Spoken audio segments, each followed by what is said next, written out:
Solution chapter के अंतर्गत आज हम बहुत ही इम्पॉर्टेंट टॉपिक डिस्कस करने जा रहे हैं और आगे का पूरा चैप्टर इस टॉपिक के आसपास ही घूमेगा। इस टॉपिक को अगर आप अच्छे से नहीं समझते हैं तो आगे का चैप्टर आपके लिए प्रॉब्लम क्रिएटर होगा। तो आज हम लेने जा रहे हैं vapour pressure of pure solvent and vapour pressure of solution, यानी शुद्ध विलायक का वाष्प दाब और विलयन का वाष्प दाब।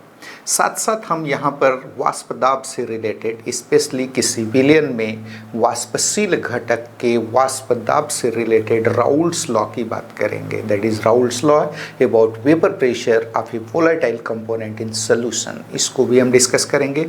तो समय न नुकसान करते हुए स्टार्ट करते हैं हम vapour pressure of pure solvent. तो सबसे पहले देखते हैं कि स्लाइड में क्या लिखा है, क्या होता है ये vapour pressure of pure solvent. Vapor pressure of pure solvent. When a volatile solvent is taken in a beaker and is covered with a glass jar, then two opposing processes occur simultaneously, that is evaporation of liquid into vapors and condensation of vapors into liquids। तो आपको बताया गया कि यदि किसी volatile solvent को एक beaker में लेकर ग्लास जार से ढक दें तो वहां पर दो अपोजिंग प्रोसेसेस, दो विपरीत प्रक्रम साथ साथ होने लगते हैं। दैट इज लिक्विड का इवेपोरेशन वेपर में और साथ साथ वेपर का कंडेंसेशन लिक्विड में। क्या बताया गया, लिक्विड किस में कन्वर्ट होने लगेगा, वेपर में, और वेपर किस में कन्वर्ट होने लगेगा, लिक्विड में। ये दोनों अपोजिंग प्रोसेसेस साथ साथ होंगे। आगे हम आपको डायग्राम में दिखाएंगे इसको। आप देखेंगे कि जब दो अपोजिंग प्रोसेसेस साथ साथ होते हैं तो कुछ समय बाद एक बहुत ही स्पेसिफिक स्टेट आती है जिसको हम बोलते हैं इक्विलिब्रियम स्टेट या साम्यावस्था। तो यहाँ भी दो opposing processes, that is evaporation of liquid into vapours and condensation of vapours into liquids, यानी लिक्विड का इवेपोरेशन वेपर में, साथ साथ वेपर्स का कंडेंसेशन लिक्विड में, ये दो अपोजिंग प्रोसेसेस साथ साथ हो रहे हैं। तो नेचुरली कुछ समय बाद इक्विलिब्रियम स्टेट आ जाएगी जिस पर रेट ऑफ इवेपोरेशन यानी लिक्विड से वेपर में कन्वर्ट होने की रेट और रेट ऑफ कंडेंसेशन यानी वेपर्स का लिक्विड में कन्वर्ट होने की रेट समान हो जाएगी। इस कंडीशन में होगा ये कि जो सिस्टम बना था, जो इक्विलिब्रियम बना था, उस इक्विलिब्रियम में लिक्विड का जो कंटेंट है, अमाउंट है, साथ में वेपर का जो अमाउंट है, ये दोनों फिक्स हो जाएंगे। क्योंकि जिस रेट से इवेपोरेशन हो रहा है उसी रेट से क्या हो रहा है, कंडेंसेशन हो रहा है। जिस रेट से लिक्विड वेपर में कन्वर्ट हो रहा है उसी रेट से वेपर लिक्विड में कन्वर्ट हो रहा है। तो आप देखेंगे कि सिस्टम में लिक्विड का अमाउंट भी फिक्स हो जाएगा, कांस्टेंट हो जाएगा, विथ टाइम चेंज नहीं होगा, और साथ साथ वेपर्स का भी अमाउंट कांस्टेंट हो जाएगा। इसी स्टेट पर, दैट इज इक्विलिब्रियम स्टेट पर, वेपर्स के द्वारा, याद रहे लिक्विड के इक्विलिब्रियम में जो वेपर्स प्रेजेंट है उस वेपर्स के द्वारा लिक्विड सरफेस के ऊपर जो प्रेशर एक्सर्ट किया जाता है उसी को हम नाम देते हैं वेपर प्रेशर ऑफ लिक्विड और simply vapour pressure of pure solvent, क्योंकि हम बात किसकी कर रहे थे, प्योर सॉल्वेंट का। देखिए आगे क्या लिखा है स्लाइड में। After some time, equilibrium state is achieved where the rate of evaporation becomes equal to the rate of condensation so that the amount of vapors in equilibrium with liquid becomes constant। तो आपको बताया गया कि जब किसी volatile liquid को वाष्पशील द्रव को, याद रहे वोलाटाइल लिक्विड क्या होता है, that is which is capable of evaporation, एक ऐसा लिक्विड जो इवेपोरेट हो सकता है, जिसका वाष्पन हो सकता है, जिसके वाष्प बन सकते हैं, उसे हम क्या नाम देते हैं, वोलाटाइल लिक्विड नाम देते हैं। तो किसी वोलाटाइल लिक्विड को आपने बीकर में लेकर ग्लास जार से ढक दिया तो वहां पर दो अपोजिंग प्रोसेस होने लगे, यानी लिक्विड का वेपर में कन्वर्जन और साथ साथ वेपर का लिक्विड में कन्वर्जन। कुछ समय बाद इक्विलिब्रियम स्टेट आ जाएगी, यानी ये दोनों जो प्रोसेसेस हो रहे थे उनके रेट सेम हो जाएंगे। चलिए आगे देखिए क्या लिखा है। In this state, the pressure exerted by vapor molecules over liquid surface is called vapor pressure of pure solvent। तो आपको बताया गया कि इक्विलिब्रियम स्टेट यानी जिस समय रेट ऑफ इवेपोरेशन और रेट ऑफ कंडेंसेशन सेम हो चुके हैं, उस समय जो वेपर मॉलिक्यूल्स हैं किसके इक्विलिब्रियम में, लिक्विड के इक्विलिब्रियम में, वेपर मॉलिक्यूल्स के द्वारा लिक्विड सरफेस के ऊपर एग्जर्ट किया गया प्रेशर, डाला गया दाब ही क्या कहलाता है, लिक्विड का वाष्प दाब कहलाता है। देखिए क्या लिखा है डेफिनेशन, दस एट कांस्टेंट टेम्परेचर यानी स्थिर ताप पर the pressure exerted by vapour molecules present in equilibrium with a liquid over liquid surface is called vapour pressure of pure solvent. तो आपको बताया गया एट कांस्टेंट टेम्परेचर यानी स्थिर ताप पर किसी वोलाटाइल लिक्विड, किसी वाष्पशील द्रव के साम्यावस्था में इक्विलिब्रियम में उपस्थित वेपर मॉलिक्यूल्स के द्वारा लिक्विड सरफेस पर, द्रव की सतह पर जो दाब डाला जाता है, जो दाब, जो प्रेशर एक्सर्ट किया जाता है, उसी को हम नाम देते हैं vapour pressure of pure solvent. चलिए आगे देखते हैं क्या लिखा है। ये देखिए यहां पर डायग्राम में आपको vapour pressure of pure solvent show किया गया है। यहां पर हमने एक बीकर लिया हुआ है, बीकर में हमने प्योर सॉल्वेंट लिया है जो कि वोलाटाइल है, वाष्पशील है, इसके वेपर्स बन सकते हैं, और इसको हमने एक ग्लास जार से ढक दिया है। ये आपका ग्लास जार लगा हुआ है, ये ग्लास जार से हमने इसे ढक दिया। What will happen? यहां पर दो अपोजिंग प्रोसेसेस साथ साथ होंगे, यानी लिक्विड का वेपर में कन्वर्जन, जिसको आप क्या बोलते हैं, इवेपोरेशन, साथ में वेपर्स का लिक्विड में कन्वर्जन, जिसको आप क्या बोलते हैं, कंडेंसेशन। ये दोनों प्रोसेसेस साथ साथ होंगे। कुछ समय बाद इक्विलिब्रियम स्टेट आ जाएगी। इक्विलिब्रियम स्टेट आ गई मतलब इवेपोरेशन की रेट कंडेंसेशन के रेट के बराबर हो गई। इट मींस एक डेफिनिट टाइम में जितने लिक्विड मॉलिक्यूल्स वेपर में कन्वर्ट होंगे, उतने ही वेपर मॉलिक्यूल उतने ही टाइम में लिक्विड में कन्वर्ट हो जाएंगे। कहने का मतलब ये कि यहां पर लिक्विड का अमाउंट भी विथ टाइम चेंज नहीं होगा और साथ में वेपर का भी अमाउंट विथ टाइम चेंज नहीं होगा, क्योंकि इक्विलिब्रियम स्टेट आ गई है। अब इस स्टेट पर याद रहे वेपर्स का अमाउंट फिक्स हो चुका है, लिक्विड का अमाउंट फिक्स हो चुका है, क्योंकि रेट ऑफ इवेपोरेशन और रेट ऑफ कंडेंसेशन सेम हो चुके हैं। इस कंडीशन में वेपर मॉलिक्यूल्स के द्वारा, याद रहे किसके द्वारा, वेपर मॉलिक्यूल्स के द्वारा इस लिक्विड के सरफेस पर एक्सर्ट किया गया प्रेशर क्या कहलाता है, प्योर सॉल्वेंट का या प्योर लिक्विड का वेपर प्रेशर कहलाता है, वाष्प दाब कहलाता है। तो आपने देखा कि प्योर सॉल्वेंट का वेपर प्रेशर क्या होता है।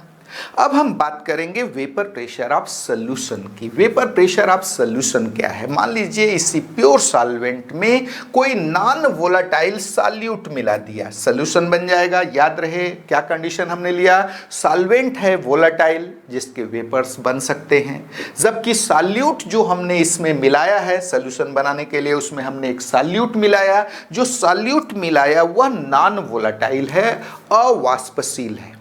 What will happen? क्या होगा, ये जो सॉल्यूट के मॉलिक्यूल्स हैं पूरे सॉल्वेंट के अंदर होमोजीनियसली डिस्ट्रीब्यूट हो जाएंगे, होमोजीनियसली फैल जाएंगे और साथ साथ कुछ सरफेस एरिया को भी ऑक्यूपाई कर लेंगे। ये देखिए लिक्विड सरफेस जो था उसके सरफेस पर भी कुछ सॉल्यूट के मॉलिक्यूल्स आ गए जगह जगह। अब इससे क्या होगा, याद रहे जो सॉल्यूट के मॉलिक्यूल सरफेस एरिया को ऑक्यूपाई कर लिए हैं, सॉल्यूट के मॉलिक्यूल्स तो इवेपोरेट नहीं होंगे क्योंकि वो नॉन वोलेटाइल है। तो नेचुरली जो इवेपोरेशन के लिए अवेलेबल सरफेस एरिया था वह कम हो गया। याद रहे surface area, evaporation occurs from the surface of liquid. Evaporation कहां से होता है, सरफेस से होता है। यह एक सरफेस फिनोमेना है। यहां पर जैसे ही आपने सॉल्वेंट में, याद रखिए जब आपने प्योर सॉल्वेंट लिया था तो पूरा सरफेस अवेलेबल था इवेपोरेशन के लिए। जैसे ही आपने सॉल्यूशन मिलाया, सॉल्वेंट में सॉल्यूट मिलाया, सॉल्यूट के पार्टिकल्स होमोजीनियसली डिस्ट्रीब्यूट हो गए थ्रू आउट द सॉल्वेंट, पूरे सॉल्वेंट में, और कुछ सरफेस एरिया को भी ऑक्यूपाई कर लिए। तो नेचुरली इवेपोरेशन के लिए अवेलेबल सरफेस एरिया क्या हो गया, घट गया। सरफेस एरिया घट गया मींस रेट ऑफ इवेपोरेशन घट जाएगा, because rate of evaporation is directly proportional to surface area. Rate of evaporation किसके प्रोपोर्शनल होता है, सरफेस एरिया के। एक छोटा सा एग्जांपल आपको बताते हैं। सपोज यूजुअली होता क्या है, कपड़े धोने के बाद सुखाने के लिए आप उसे फैला देते हैं। ऐसा तो नहीं होता ले जा करके ऐसे ही फेंक देते हैं, सूखो। क्यों भाई, फैलाते क्यों हैं? फैलाने से सरफेस एरिया बढ़ जाता है, रेट ऑफ इवेपोरेशन बढ़ जाता है, कपड़ा जल्दी सूख जाता है। सेम वही चीज यहां है। यहां आप क्या देखते हैं, जैसे ही आपने सॉल्यूट मिलाया, available surface area for evaporation घट गया, क्योंकि यहां से तो इवेपोरेशन होगा, लेकिन जहां जहां सॉल्यूट के मॉलिक्यूल्स आ गए, अब वहां से इवेपोरेशन नहीं होगा। तो available surface area for evaporation घट गया, it means rate of evaporation घट जाएगा। रेट ऑफ इवेपोरेशन घट जाएगा मींस कम वेपर्स बनेंगे एट इक्विलिब्रियम। इक्विलिब्रियम के कंडीशन में सॉल्वेंट मॉलिक्यूल्स के अब वेपर्स रिलेटिवली, यहां के रिलेटिवली यहां वेपर्स कम बनेंगे, और कम बनेंगे तो लिक्विड यानी सॉल्यूशन के सरफेस पर प्रेशर भी कम एक्सर्ट करेंगे। तो नेचुरली आपने क्या देखा कि जब किसी वोलाटाइल सॉल्वेंट में नॉन वोलाटाइल सॉल्यूट मिला दिया जाता है, तो सॉल्यूशन में सॉल्वेंट का पार्शियल वेपर प्रेशर, या इसी को वेपर प्रेशर आप सॉल्यूशन बोल सकते हो, क्योंकि vapour pressure of solution is only due to solvent. यहां पर सिर्फ सॉल्वेंट के कारण है, सॉल्यूट को हमने नॉन वोलाटाइल लिया हुआ है। तो नेचुरली आप क्या देखेंगे कि यहां पर partial vapour pressure of solvent in solution और simply vapour pressure of solution, यानी विलयन में विलायक का आंशिक वाष्प दाब, या सिंपली उसी को विलयन का वाष्प दाब बोल सकते हो, क्योंकि विलय यहां अवाष्पशील है, नॉन वोलाटाइल है, उसके वेपर्स नहीं बन रहे हैं, वेपर प्रेशर में उसका कोई कंट्रीब्यूशन नहीं है। तो आपने क्या देखा, vapour pressure of solvent in solution और वेपर प्रेशर ऑफ सॉल्यूशन क्या हो गया, डिक्रीज हो गया। तो नेचुरली आप देखेंगे कि सॉल्यूशन का vapour pressure, solution containing non volatile solute का वेपर प्रेशर हमेशा प्योर सॉल्वेंट से क्या होता है, कम होता है। इसी को हम नाम देते हैं lowering in vapour pressure of solution, यानी विलयन के वाष्प दाब में कमी। देखते हैं स्लाइड में क्या लिखा है। Vapor pressure of solution at constant temperature, the pressure exerted by vapor molecules present in equilibrium with a solution, याद रहे किसी solution के equilibrium में present साम्यावस्था में उपस्थित वेपर molecules के द्वारा solution के surface पर डाला गया प्रेशर, exert किया गया pressure vapor pressure of solution कहलाएगा। क्या कहलाता है?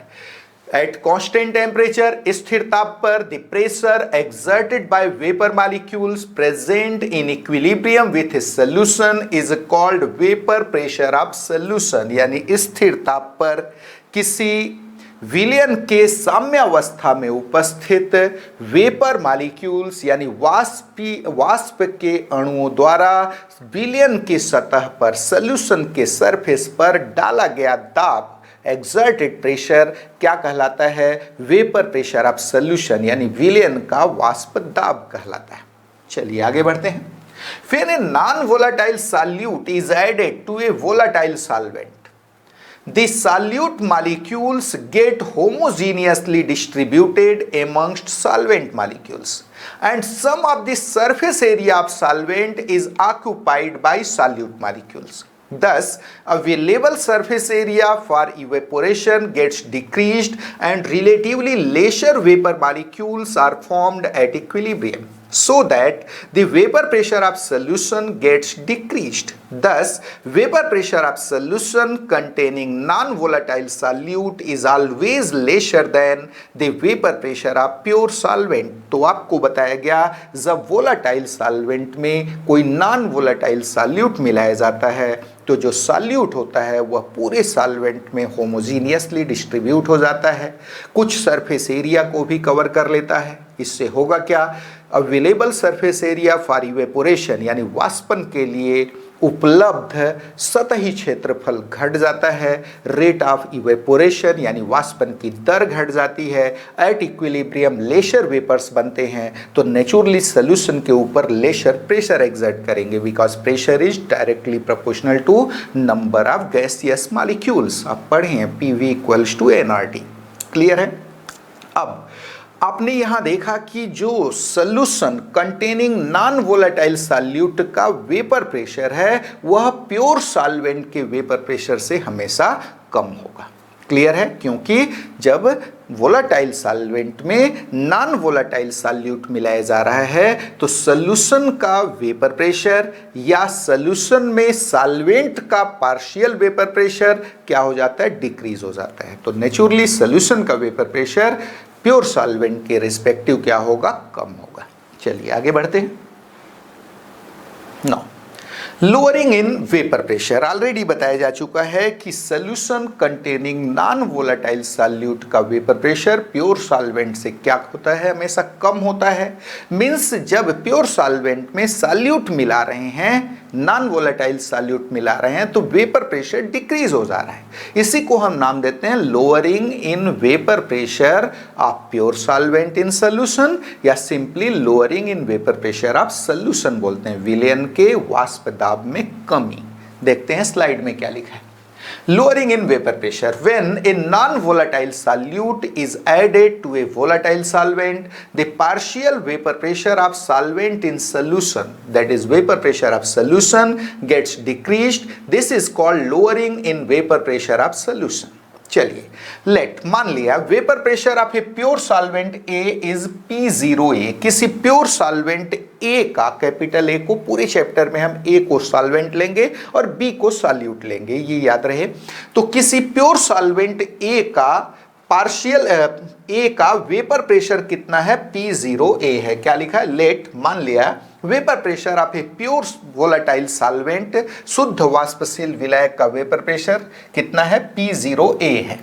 And that of solution containing non volatile solute B is PA, और सॉल्यूशन जिसमें non volatile solute B present है उसका वेपर प्रेशर कितना है? PA है। Then lowering in vapour pressure of solution, solution के वेपर प्रेशर में लोअरिंग या lowering in vapour pressure simply किसके इक्वल होगा? P0A minus PA। याद रहे P0A प्योर सॉल्वेंट का वेपर प्रेशर था।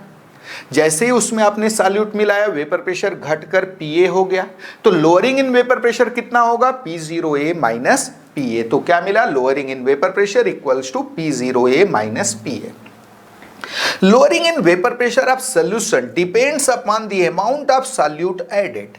The larger the amount of solute added, more is lowering in vapor pressure of solution. तो आपको बताया गया lowering in vapor pressure of solution, विलयन के वाष्प दाब में जो कमी है वह मिलाए गए सॉल्यूट, याद रहे सॉल्यूशन में जो सॉल्यूट आपने मिलाया हुआ है उसके अमाउंट के प्रोपोर्शनल है। जितना ज्यादा सॉल्यूट मिलाओगे लोअरिंग इन वेपर प्रेशर उतना ही ज्यादा होगा। क्या बताया गया? विलयन के वाष्प दाब में कमी हमेशा मिलाए गए विलय के मात्रा के समानुपाती होता है। जितना ज्यादा सॉल्यूट मिलाओगे, जितना ज्यादा विलय की मात्रा मिलाई जाएगी, उतना ज्यादा लोअरिंग इन वेपर प्रेशर होगा, यानी सॉल्यूशन का वेपर प्रेशर उतना ही कम होगा। चलिए आगे बढ़ते हैं। Now Raoult's law. अब हम बात करेंगे राउल्स लॉ की। देखिए राउल्स लॉ किसको गवर्न करता है? आपने सॉल्यूशन बनाया, सॉल्वेंट में सॉल्यूट मिलाया। अब यहां पर दो केसेस हो सकते हैं। आपने जो सॉल्वेंट लिया था सपोज वो वोलेटाइल है, जो सॉल्यूट लिए थे वो नॉन वोलेटाइल है। या ऐसा भी हो सकता है कि दोनों ही सॉल्वेंट और सॉल्यूट दोनों ही वोलेटाइल हो, दोनों के वेपर्स बन रहे हो। अगर सिर्फ सॉल्वेंट का वेपर बन रहा है, सिर्फ सॉल्वेंट वोलेटाइल है, तो जो सॉल्यूशन का वेपर प्रेशर होगा वह सिर्फ सॉल्वेंट के कारण होगा, सॉल्यूट के कारण नहीं होगा, क्योंकि सॉल्यूट के वेपर्स नहीं बन रहे हैं। और अगर दोनों कंपोनेंट ही वोलेटाइल है, सॉल्वेंट भी वोलेटाइल है, सॉल्यूट भी वोलेटाइल है, तो दोनों के वेपर्स बनेंगे, दोनों के प्रेशर, दोनों के अपने वेपर प्रेशर होंगे। तो नेचुरली सॉल्यूशन का वेपर प्रेशर सॉल्वेंट के वेपर प्रेशर प्लस सॉल्यूट के वेपर प्रेशर, यानी सॉल्वेंट का partial vapour pressure plus solute का पार्शियल वेपर प्रेशर, इन दोनों के सम के इक्वल होगा। तो यहां पर सॉल्यूशन में किसी वोलाटाइल कंपोनेंट के पार्शियल वेपर प्रेशर को गवर्न करता है कौन? Raoult's law. और ये राउल्स लॉ बोलता है कि किसी सॉल्यूशन में किसी वोलाटाइल कंपोनेंट यानी किसी वाष्पशील घटक का जो आंशिक वाष्पताप होता है, पार्शियल वेपर प्रेशर होता है, वह डायरेक्टली प्रोपोर्शनल होता है mole fraction of respective component in solution. उस घटक के मोल फ्रैक्शन के, विलयन में उस घटक के मोल फ्रैक्शन के क्या होता है? समानुपाती होता है। इसी को हम नाम देते हैं राउल्स लॉ। देखिए क्या लिखा है स्लाइड में, Raoult's law. This law governs the partial vapor pressure of a volatile component in solution. तो ये लॉ क्या करता है? ये नियम किसको गवर्न करता है? सॉल्यूशन में किसी वोलाटाइल कंपोनेंट, किसी वाष्पशील घटक के पार्शियल वेपर प्रेशर को गवर्न करता है। अकॉर्डिंग टू दिस लॉ, देखिए क्या बोलता है लॉ, एट कांस्टेंट टेम्परेचर यानी स्थिर ताप पर the partial vapor pressure of a volatile component in solution is directly proportional to its mole fraction in solution. क्या बताया गया? At constant temperature, the partial vapor pressure of a volatile component in solution is directly proportional to its mole fraction in solution. यानी स्थिर ताप पर किसी विलयन के वाष्पशील घटक का आंशिक वाष्पदाब विलयन में उस घटक के मोलर प्रभाज के समानुपाती होता है। इसी को हम क्या नाम देते हैं? Raoult's law about vapour pressure of volatile component in solution. चलिए आगे बढ़ते हैं। Let W be gram of a non-volatile solute B having molecular mass Mb is present in W a gram of a volatile solvent A having molecular mass Ma. If Pa is partial vapor pressure of solvent in solution and Xa is mole fraction of solvent in solution, then according to Raoult's law, ध्यान दीजिए बताया गया कि कोई solvent A है, volatile solvent A है, उसका आपने WA ग्राम लिया है किसी बीकर में। क्या बताया गया? किसी बीकर में आपने वोलाटाइल सॉल्वेंट A का WA ग्राम लिया है और सॉल्वेंट का मॉलिक्यूलर मास है Ma, और उसमें नॉन वोलाटाइल सॉल्यूट B का WB ग्राम, कितना ग्राम? WB ग्राम आपने मिला दिया है, और जो B है सॉल्यूट है उसका मॉलिक्यूलर मास Mb है। साथ में आपने मान लिया कि जो सॉल्वेंट है उसका वेपर प्रेशर, सॉल्वेंट का, प्योर सॉल्वेंट का वेपर प्रेशर P0A है सपोज। साथ में सॉल्यूशन में सॉल्वेंट का पार्शियल वेपर प्रेशर कितना है? Pa है, और सॉल्यूशन में सॉल्वेंट का मोल फ्रैक्शन Xa है। याद रहे A से हम सॉल्वेंट को डिनोट कर रहे हैं। तो राउल्स लॉ क्या बोलता है? Pa that is partial vapour pressure of solvent in solution will be directly proportional to Xa। Xa क्या है? यहां पर सॉल्वेंट A का मोल फ्रैक्शन है। यही है राउल्स लॉ। किसी भी वोलाटाइल कंपोनेंट का जो पार्शियल वेपर प्रेशर होता है सॉल्यूशन में उस कंपोनेंट के मोल फ्रैक्शन के प्रोपोर्शनल होता है। तो यहां Pa प्रोपोर्शनल हो गया Xa के, और Pa will be equals to Kxa। Always remember where K is a proportionality constant. इस प्रोपोर्शनलिटी के साइन को हटाने के लिए हमने एक कांस्टेंट से मल्टीप्लाई कर दिया है, तो Pa इक्वल्स टू क्या मिल गया?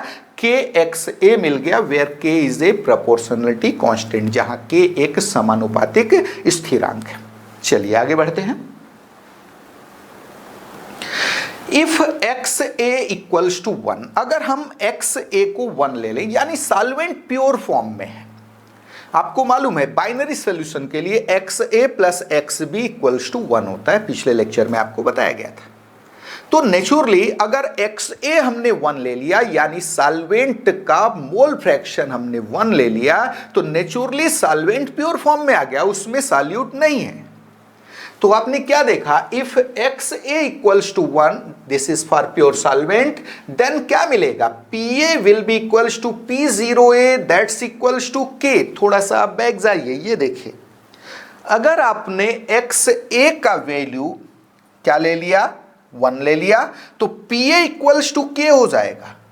चूंकि सॉल्वेंट प्योर सॉल्वेंट है और प्योर सॉल्वेंट का वेपर प्रेशर आपने क्या माना है, P0A माना है, P0A माना है, तो नेचुरली क्या मिल जाएगा, Pa will be equals to P0A that is P0A that's equals to K। वही लिखा हुआ है आगे, ये देखिए, if XA equals to 1 that is for pure solvent, then Pa will be equals to P0A that is partial vapor pressure of component of solvent A in solution equal हो जाएगा vapour pressure of pure solvent के that's equals to K, where P0A क्या है, vapour pressure of pure solvent.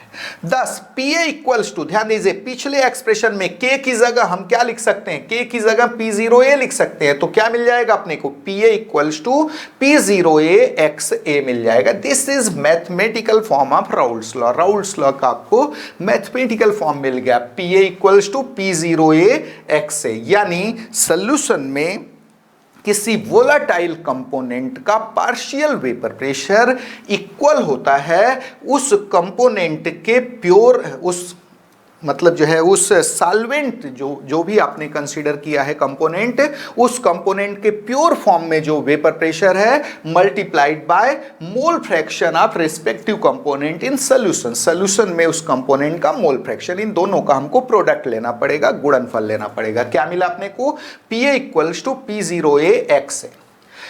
This is mathematical form of Raoult's law. यह क्या है, Raoult's law का mathematical form है, गणितीय रूप है। इट इज क्लियर दैट, इसी को हम डेफिनेशन में कन्वर्ट करने जा रहे हैं। इट इज क्लियर दैट, क्या क्लियर है, the partial vapour pressure of a volatile component in solution, विलयन में किसी वाष्पशील घटक का आंशिक वाष्प दाब, the partial vapour pressure of a volatile component solution is equal, ध्यान दीजिए इक्वल नॉट प्रोपोर्शनल, क्या आ गया, is equal to the product, product अपने को यहां पर प्रोडक्ट लेना है, मल्टीपल लेना है, to the product of vapour pressure of pure component, pure component का vapour pressure and its mole fraction in solution, और विलयन में उसके मोलर प्रभाज, इन दोनों के गुणनफल के बराबर होता है किसका, partial vapour pressure of volatile component. क्या बताया गया, किसी विलयन में किसी वाष्पशील घटक का आंशिक वाष्प दाब शुद्ध घटक के वाष्प दाब तथा विलयन में उस घटक के मोलर प्रभाज के गुणनफल के बराबर होता है। This is mathematical form of Raoult's law. चलिए आगे बढ़ते हैं। In binary solutions of two volatile liquids, अभी तक हम बात कर रहे थे जहां पर सॉल्यूट कैसा था, नॉन वोलेटाइल था, और सॉल्वेंट कैसा था, वोलेटाइल था।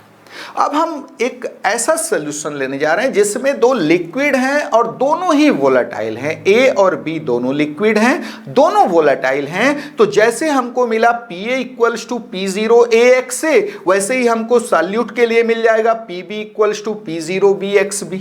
क्लियर है, देखिए क्या लिखा है, in binary solutions of two volatile liquids A and B, if Pa and Pb are partial vapor pressure of components, XA and XB are their mole fraction in solution, and P0A and P0B are vapor pressure of pure component, then मान लिया गया कि जो solution है वो दो liquid, दो volatile liquid से मिलकर बना है, A और B से।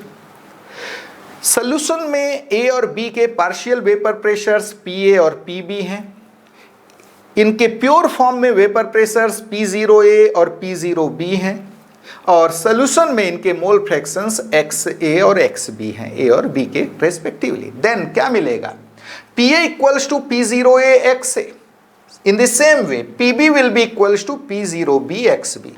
हियर P सॉल्यूशन, यहां पर जो सॉल्यूशन का वेपर प्रेशर होगा वह सॉल्यूट के vapour pressure, partial vapour pressure, और सॉल्वेंट के पार्शियल वेपर प्रेशर के सम, दोनों के योग के बराबर होगा, because pressure is additive quantity. कैसी क्वांटिटी है, एडिटिव है, तो यहां पर total vapour pressure of solution equal होगा sum of the vapour pressure, partial vapour pressure of solvent and solute. तो क्या मिलेगा, P solution that is vapour pressure of solution will be equals to Pa plus Pb, Pa plus Pb that's equals to P0A XA, Pa का value P0A XA plus Pb का value P0B XB। तो ये अपने को मिल गया Raoult's law का form, जब सॉल्वेंट और सॉल्यूट दोनों कैसे हों, वोलेटाइल हो। चलिए आगे बढ़ते हैं।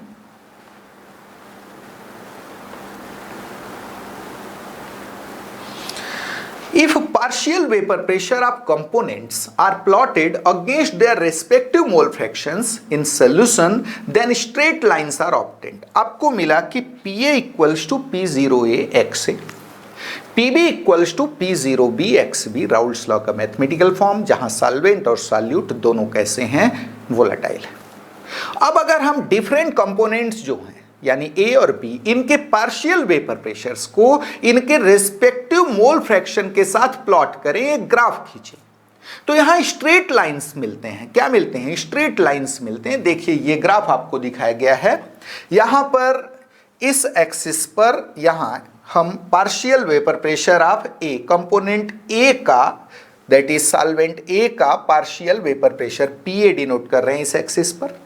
यहां पर हम पीबी डिनोट कर रहे हैं, that is partial vapour pressure of component B denote कर रहे हैं, और इस एक्सिस पर इनके मोल फ्रैक्शंस डिनोट कर रहे हैं। क्या डिनोट कर रहे हैं? मोल फ्रैक्शंस। देखिए ग्राफ खींचने, इस ग्राफ को विशेष समझना, आगे बार बार आएगा, इसलिए जरूरी है आप समझें ग्राफ आया कैसे। क्लियर है? इसके लिए हमने बगल में एक डायग्राम बनाया हुआ है, जिस समय आप एकेडमिक डिटेल करेंगे इस डायग्राम या इस पार्ट की ज़रूरत नहीं पड़ेगी, लेकिन समझाने के लिए हमने यहाँ पर लिया हुआ है कुछ एग्जाम्पल लेने के लिए कैसे मोल फ्रैक्शन को हम वेरी करा रहे हैं।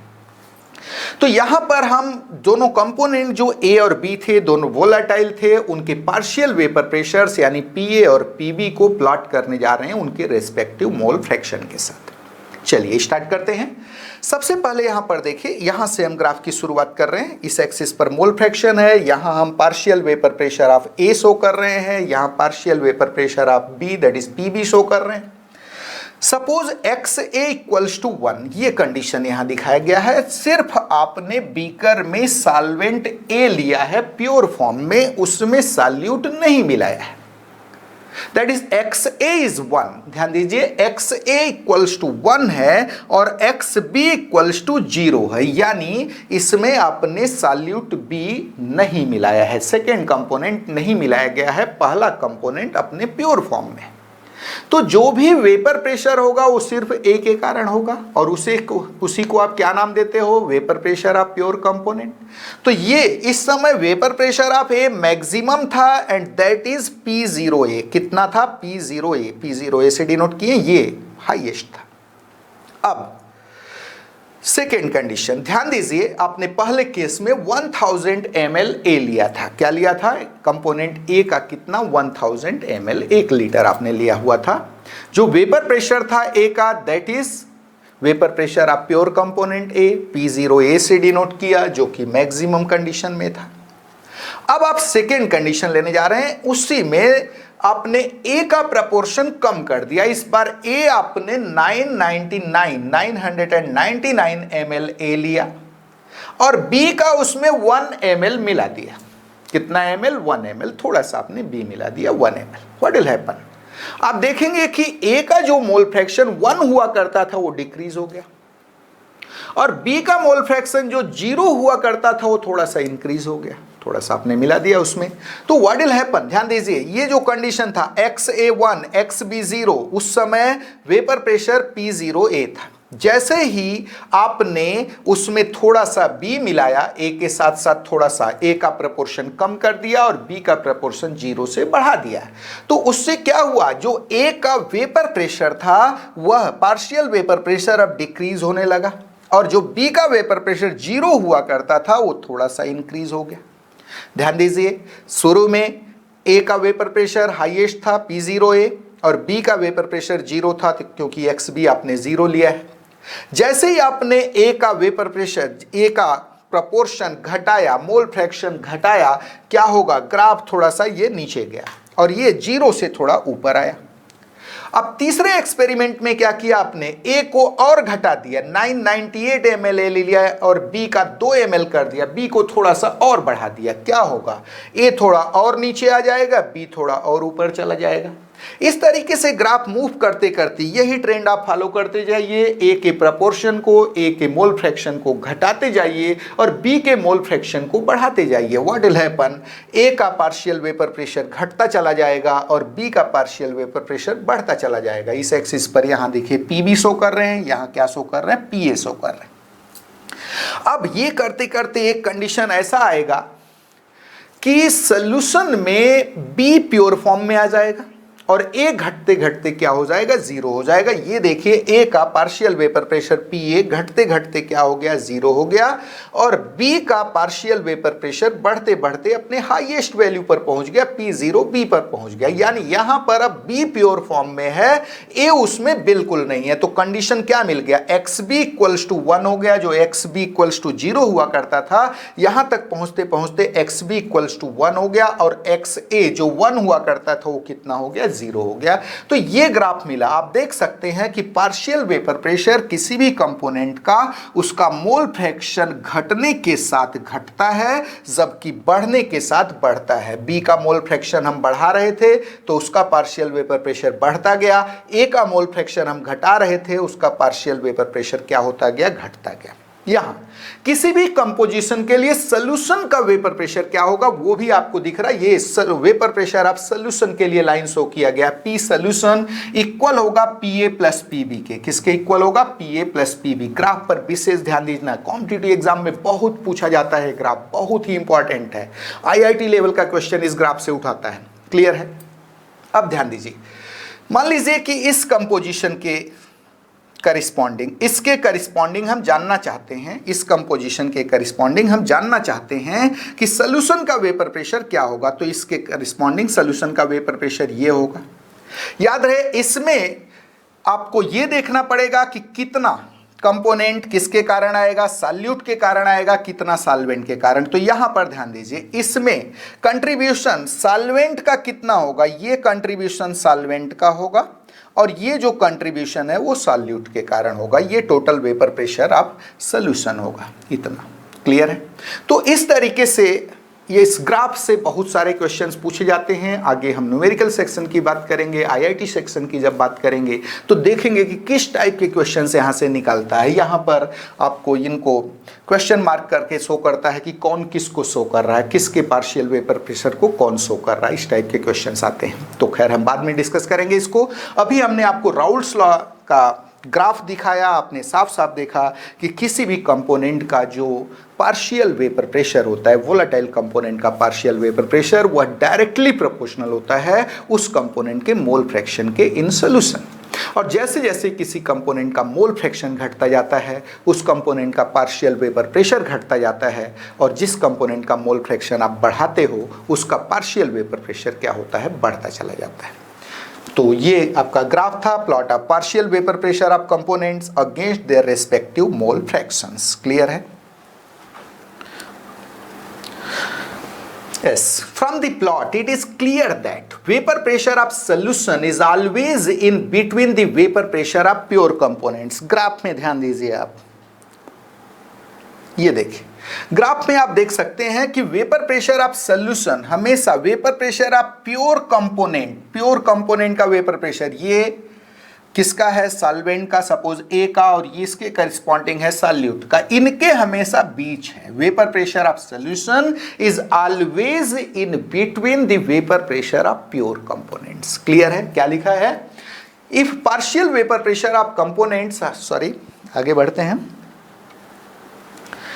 From the plot, it is clear that vapor pressure of solution is always in between the vapor pressure of pure components। Solution का vapor pressure हमेशा pure components के vapor pressure के बीच में होता है। क्लियर है? Raoult's law is only applicable, बहुत ही खास बात, Raoult's law केवल आइडियल solution पर, आदर्श विलयनों पर एप्लीकेबल है और नेचर का कोई भी solution आइडियल नहीं होता, आदर्श नहीं होता। देखिए क्या लिखा है, Raoult's law is only applicable on ideal solutions, but no solution of nature is ideal। However, in very dilute condition, following solutions behave almost like ideal solutions and follow Raoult's law to a large extent. तो आपको बताया गया कि Raoult's law केवल ideal solution पर, आदर्श विलयनों पर लागू होता है और नेचर का कोई भी सॉल्यूशन आइडियल नहीं होता। जैसे आप क्लास 11th में पढ़ते हो आइडियल गैस और बाद में बोलते हो no gas of nature is ideal, वैसे ही हम बात करते हैं आइडियल सॉल्यूशन और देन बोलते हैं no solution of nature is ideal. Actual में जो ये आइडियल वर्ड है जिसको आप आदर्श बोलते हो, it is synonymous to impossible, just impossible जैसा है, जो संभव नहीं होता उसको हम आदर्श बोलते हैं, आइडियल बोलते हैं, जो पॉसिबल ही नहीं है। बहुत सारे एग्जांपल्स अवेलेबल हैं। आप 11th में पढ़ते हो आइडियल गैस, बाद में बोलते हो no gas of nature is ideal. यहाँ आपने पढ़ा ideal solution, no solution of nature is ideal. तो जो राउल्ट्स लॉ है वह आइडियल सोल्यूशन पर एप्लीकेबल है। नेचर का कोई भी सोल्यूशन आइडियल नहीं होता, लेकिन कुछ ऐसे सिस्टम्स हैं, कुछ ऐसे सॉल्यूशंस हैं जो वेरी डाइल्यूट कंडीशन में, अति तनु अवस्था में almost like ideal solution behave करते हैं और राउल्ट्स लॉ को ऑलमोस्ट फॉलो करते हैं, लगभग फॉलो करते हैं, पूरी तरह पालन नहीं करते, लगभग पालन करते हैं। देखिए कौन कौन से हैं वो। पहला n hexane plus n heptane, n hexane normal hexane plus normal heptane का मिक्सचर। याद रहे यहां नॉर्मल हेक्सेन से मतलब स्ट्रेट चेन अल्केन से है, क्लियर है, नॉर्मेलिटी से नहीं है। N hexane plus n heptane, benzene plus toluene, chlorobenzene plus bromobenzene, ethyl chloride plus ethyl bromide, carbon tetrachloride plus silicon tetrachloride. ये जो मिक्सचर्स हैं ये वेरी डाइल्यूट कंडीशन में almost like ideal solutions behave करते हैं और राउल्ट्स लॉ को almost follow करते हैं। बहुत ही इंपॉर्टेंट एग्जांपल हैं, कॉम्पिटिटिव एग्जाम में बहुत पूछा जाता है, ऑब्जेक्टिव में जनरली दे देता है कि कौन सा मिक्सचर है जो almost like ideal solution behave करता है या कौन सा मिक्सचर है जो डाइल्यूट, वेरी डाइल्यूट कंडीशन में राउल्ट्स लॉ को ऑलमोस्ट फॉलो करता है।